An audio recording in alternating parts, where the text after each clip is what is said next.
बोलते रहना, कहीं खड़ा हो रहा हो बताना हो। हाँ, आप इधर आओ, खड़े हो जाओ, फोटो खींच जाएगा। हाँ,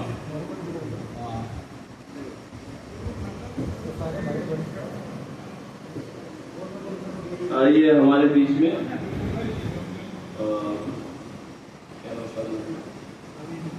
रवि शर्मा जी आ जाएंगे। सारे वरिष्ठ जी, सारे वरिष्ठ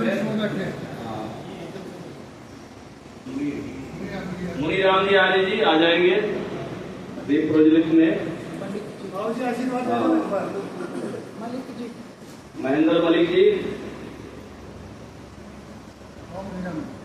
और क्या नाम है, डालमिया जी, अजय डालमिया। और एक बार दीप प्रोजेक्ट हो जाएगा, फिर इधर खड़े हो जाएंगे, फिर सबके फोटो खींचेंगे। ओम बोधितम साक्षी यावत्तम समाप्ति तावत्तम सुयस्व हो। अब एक बार ना कुछ इधर ऐसे खड़े हो जाएंगे और उधर से फोटो खींचना है।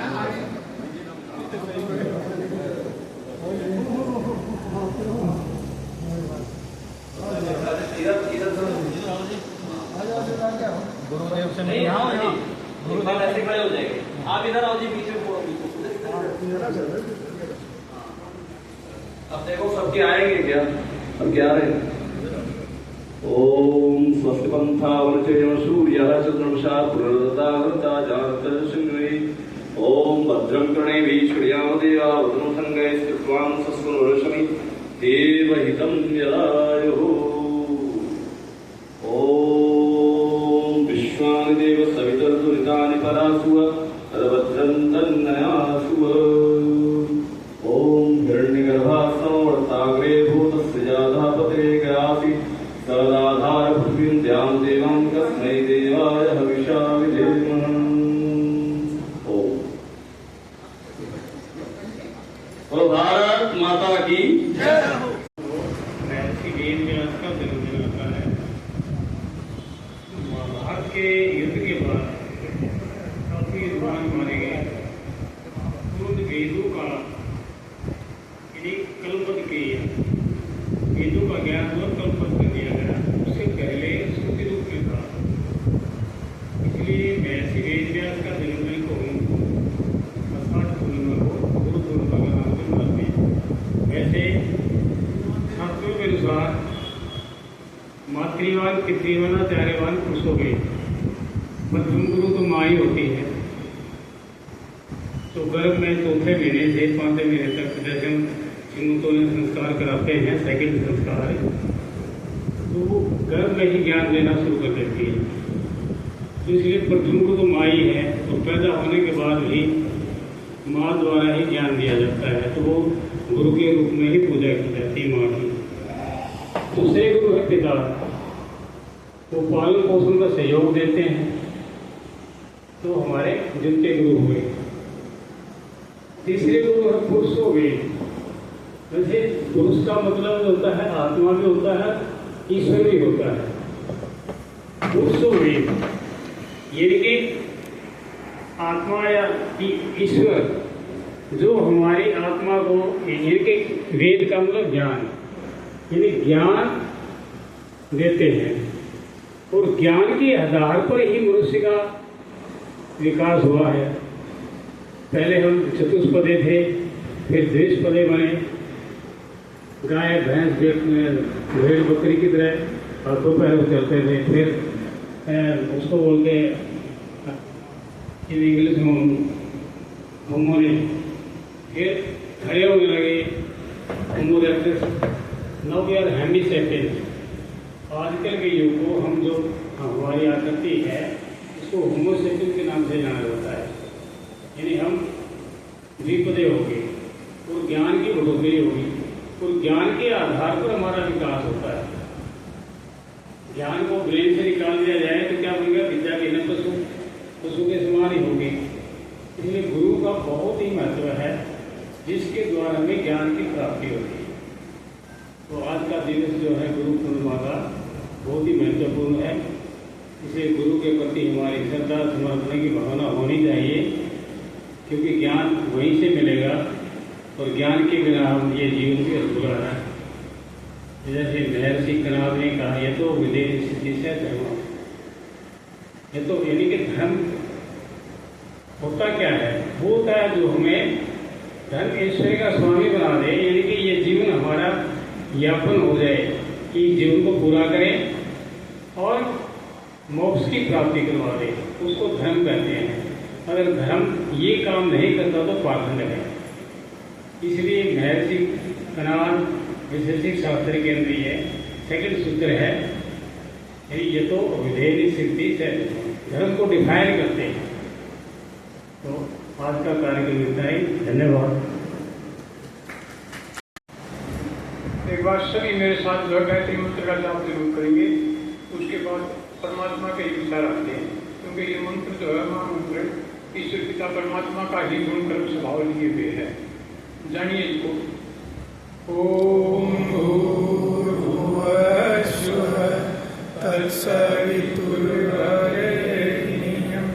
भर्गो देवस्य धीमहि धियो यो नः प्रचोदयात्। ओम शांति शांति। ओम। समय बहुत कम दिया है, उसके अंदर मैं कोशिश करूंगा कि आपको 2-3 बात बतानी। और 2-3 बातों में क्या है, जो ये सनातन है, जो शब्द बोलते हैं, इसमें बहुत भ्रम फैला हुआ है। वो इसको ये नहीं जानता सनातन क्यों कहते हैं, इसको क्या है इसमें सनातन। सनातन जो है वो होती है जिसका कोई अंत नहीं, जिसकी कोई शुरुआत नहीं, ना वो कभी खत्म होता है, हमेशा ही रहता है। सनातन जो सदा रहता है, उसमें 3 चीज ऐसी हैं जो सनातन है। पहली चीज क्या है, ये प्रकृति जो आपके सामने बैठी है, ये रूप बदल लेती है लेकिन समाप्त नहीं होती, ये रहती सनातन में है। और दूसरी है जीव आत्मा, ये जो हमारे अंदर आत्मा बैठी है, जो इस शरीर को चलायमान रखती है, जो सारे काम करवाती है हमारे से अच्छे बुरे सब कुछ, वो मन करता है, लेकिन आत्मा उसको सहयोग करती है उसके संस्कारों के अनुसार। ये भी सनातन है। ये भी जब जीव जाता है तो ये आत्मा ही इसको छोड़ करके जाती है शरीर को। और तीसरी चीज है ईश्वर पिता परमात्मा, जो भगवान, जिसकी शक्तियां सारे को काम करती है। तो ये चीज जो 3 सनातन है, और जो सनातन है उन्हीं की ही हम गुण कर्म स्वभाव और उपासना करते हैं। उपासना माने हुआ परमात्मा के साथ बैठना, उपस्थिति हुआ जो सत्य चीज है उसके पास रहना, वो हमारे पास ही है, वो अलग नहीं होती हमारे से कभी। परमात्मा हमारे से कभी अलग नहीं होता, पास में रहता है, लेकिन हम अंधकार में होते हैं। अंधकार में हमें दिखाई नहीं देता, लेकिन वो हमें देखता रहता है। हमारे छोटे से छोटे कर्म को भी, जो भी हम करते हैं, उसको वो उसी समय हमारे को फल देता है। उस समय नहीं देने का आगे देता है, लेकिन उसके पास ही रहते हैं हम। सत्य माने उपस्थित, उपस्थित माने पास में रहना, यानी परमात्मा ही सत्य है, वही हमारे पास में रहता है। और उपासना यानी साथ बैठ, यह हमारी कमजोरी है कि हम उसको नहीं पहचान पाते। अगर पहचान ले तो हम उपासना करें, यानी उसके पास बैठें और उससे वार्तालाप करें, वो हमारे से कभी दूर नहीं होता। तो ये जो सनातन चीज है प्रकृति की, ईश्वर पिता परमात्मा की, इसमें जो है ना जीवन दर्शन जो आता है, जीवन दर्शन के अंदर हमारा ये जो शरीर है, ये 5 उसके अंदर खंड हैं जीवन दर्शन के अंदर। पहला क्या है, हमारा ये जो शरीर है, स्थूल शरीर, ये हमारे सामने है, जो जलवायु अग्नि प्रकाश से बना हुआ है। और इशारा हो गया है कि तो मेरी बात सुननी हुई है। ओम शांति हो। सतगुरु प्यारे से जिसका संबंध है, उसको हरदम आनंद ही आनंद है। सतगुरु प्यारे से जिसका संबंध है, उसको हरदम आनंद ही आनंद है।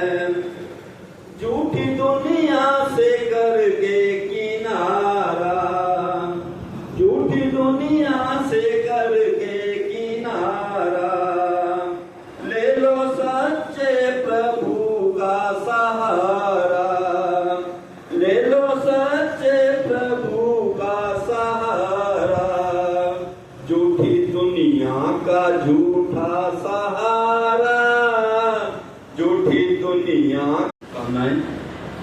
ये वैसे गुरु तो 5 प्रकार के बताए गए हैं, जैसा पहले भी बताया है। प्रथम गुरु माँ है जिसने हमें जन्म दिया, और द्वितीय गुरु है धरती माँ जिस पर हम पढ़े बड़े पले। ये धरती माँ, ये द्वितीय गुरु है।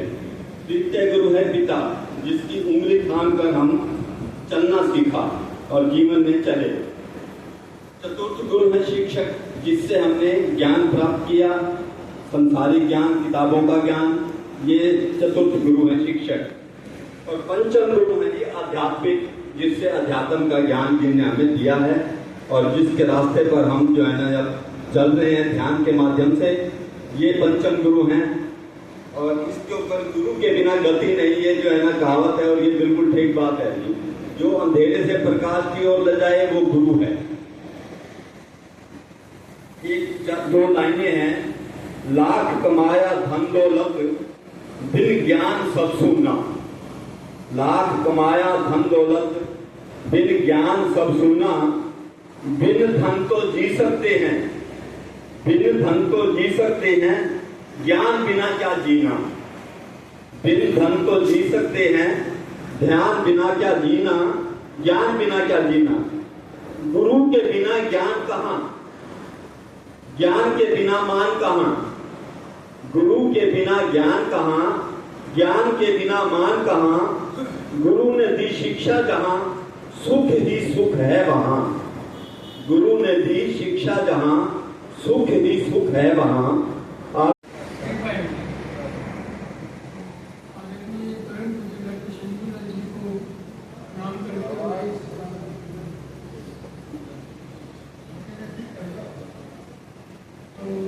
आज जो है गुरु पूजा के उपलक्ष्य में जो सत्संग रखा गया है, तो सबसे पहले हमारे जो गुरु के रूप में डॉक्टर शंभूनाथ जी, जिनसे हमने ये ध्यान की विधि सब लोगों ने सीखी है और उसी रास्ते पर चल रहे हैं। क्योंकि जैसे योगी जी भी कहा करते थे कि शिष्य वो नहीं है जो खाली लात को पकड़े, मेरी लात को पकड़े, बल्कि मेरी बात को पकड़े, वो है असली शिष्य। क्योंकि हम गुरु की तो काफी महिमा गाते हैं, शिष्य वो है जो गुरु की बात को पकड़ करके उसके रास्ते पर चलता रहेगा। तो हमें ये सौभाग्य प्राप्त हुआ कि हम उस रास्ते पर सब साधक चल रहे हैं, नियमित ध्यान जो है कर रहे हैं। और गुरु किसी को कम मिलता है, मेरे को ऐसा लगता है जैसे गीता में अर्जुन जो है कृष्ण के साथ वर्षों तक रहे, परंतु उन्होंने कभी कृष्ण को गुरु नहीं माना। जब उनके जीवन में एक विषाद योग आया, जब एक समस्या आई कि जिससे वो निकल नहीं पा रहे थे, तब वो गुरु की शरण हुए। उन्होंने कहा कि शिष्यस्ते एवं साधी माम त्वाम प्रपन्नम, मैं आपकी शरण होता हूँ और मैं आपका शिष्य बनता हूँ कि मुझको कुछ भी समझ में नहीं आ रहा कि अब मैं क्या करूँ। तब कृष्ण ने जो है गुरु रूप में बनना स्वीकार किया। तो पहले जो है शिष्य के अंदर एक जिज्ञासा होती है, तब उसको जो है गुरु मिलता है। तो गुरु जो है अपने आप प्रकृति जो है भेज देती है। जैसे अपने सत्यनारायण जी भी कह रहे थे कि अपने आप गुरु उसके जीवन में मिलता चला जाता है। फिर जब वो ध्यान के रास्ते पर चलता है, जैसे डॉक्टर शंभूनाथ जी कहते थे कि परिस्थितियां ये स्कूल है, जो एक हमारा जो मृत्यु लोक है, ये सबके लिए स्कूल के समान है और हम यहाँ पर ब्रह्म ज्ञान की विद्या लेने के लिए आए हैं। तो परिस्थितियां जो है परमात्मा ही हमारे जीवन में भेजता है और वो परिस्थितियां जो है किताब के समान है। डॉक्टर शंभूनाथ जी की बातें बता रहे हैं कि हमें जो भी परिस्थितियां मिल रही है, यही हमारी किताब है और हम इसको पढ़कर ही हम ध्यान करते रहेंगे तो परिस्थितियों में जो भी दुख आ रहे हैं उसको उलटने की शक्ति ध्यान के द्वारा पैदा होती है। तो हमारे दुखों को उल्टा जा सकता है ध्यान के द्वारा। ध्यान में इतनी बड़ी एक शक्ति है। तो मैं जो है पहले और ध्यान जब किया करते थे, छोटी सी बात बता के खत्म करता हूँ, क्यों आकृष्ट हुआ इस ध्यान की तरफ। जब डॉक्टर शंभूनाथ जी से मिले, पहले ही प्रवचन में योगी जी और डॉक्टर शंभूनाथ जी आए थे, तो डॉक्टर शंभूनाथ जी ने उससे कहा कि ध्यान जो है मन तभी करेगा किसी चीज का जब उसको सुख मिलेगा। मन किसी चीज में तभी लगता है जब उसको सुख मिलता है, नहीं तो लग ही नहीं सकता। कितनी भी कोई मन को समझाने की कोशिश कर ले, चाहे वो बाहर का सुख हो, संसार का सुख हो, मन तभी उसमें डूबेगा। चाहे टीवी में अच्छा प्रोग्राम होता मन लग जाएगा, और मन के अनुकूल नहीं आ रहा तो वो चैनल पे चैनल बदलता चला जाएगा, मन नहीं लगेगा। तो इसी तरह कितने भी ध्यान की विधियों को जमा ले, मन को एकाग्र करने की कोशिश कर ले, मन नहीं लगेगा। मन को जब सुख मिलेगा तो यही एक, जैसे डॉक्टर त्रिवेदी ने कहा, मन को जब हम फ्री छोड़कर बैठ जाते हैं तब मन जो है परमात्मा में चला जाता है, भावातीत हो जाता है। क्योंकि परमात्मा में आनंद है, सुख है, सुख का सागर है, तो इसीलिए मन उसमें लग जाता है। मन को लगाया नहीं जा सकता, मन को एकाग्र किया नहीं जा सकता। मन को जब आनंद मिल जाता है तो मन उसमें एकाग्र हो जाता है। ये डॉक्टर शंभूनाथ जी ने मेरे को जो उस टाइम लगा सबसे अलग बात बताई, क्योंकि उससे पहले हम मन को एकाग्र करने की कोशिश करते थे और वो होता नहीं था। तो जो भी डॉक्टर शंभूनाथ जी की विधि सीखी तो पहले ही दिन से मेरा अनुभव ये रहा कि मन लगना शुरू हो। ज्यादा दिन नहीं लगे ध्यान करने में, पहले दिन से ही ध्यान पर बैठना शुरू हो गया, बिल्कुल सहज, और वो लगता ही चला गया, कभी रुका नहीं, नियमित होता रहा, क्योंकि हमने मन के साथ कभी धक्का नहीं किया। मन जो है राजाओं का, राजा डॉक्टर शंभूनाथ जी कहते थे, मन किसी का गुलाम बनना स्वीकार नहीं करता, वो बुद्धि का भी गुलाम नहीं बनेगा। मन को जब परमात्मा में सुख मिलेगा तो इसको स्वांत सुख कहा गया। तो तुलसीदास जी ने कैसे कहा कि परमात्मा को किस रूप में हमें पहचानना है, स्वांत सुख के रूप में। जब हमें हमारे अंदर से सुख मिलने लगता है तो इसको स्वांत सुख कहते हैं, और मन इसमें लगने लग जाता है, तो इसीलिए इसको परमात्मा का ध्यान कहा गया। तो इसी के साथ डॉक्टर शंभूनाथ जी को प्रणाम करते हुए, क्योंकि उन्होंने इतनी आसान ध्यान की, आज तक मैंने कहीं पढ़ी नहीं